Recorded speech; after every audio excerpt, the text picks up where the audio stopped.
Hey everyone, welcome back to our channel. In today's video, I'll show you how to convert low quality video to HD using Capcut. Open your Capcut app and log into your account. Tap New Project if you don't have an existing one. Then select your video. If you already have a project, simply open it. Next, tap Adjust and find Brilliance. Now set Brilliance to 20. After that, go to Sharpen and adjust it for 40 for a crisper look. Now tap this check mark icon to apply the changes.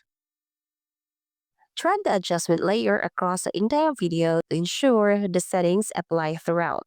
Next, tap the 1080p icon at the top of the screen. This time, select the highest resolution available. Choose 4K if your device supports it, alright? And then, tap Export and wait for the rendering process to complete. And there we go. Your low-quality video is now converted to HD using Capcut. If you found this video helpful, don't forget to like, subscribe, and hit the notification bell. See you in my next video.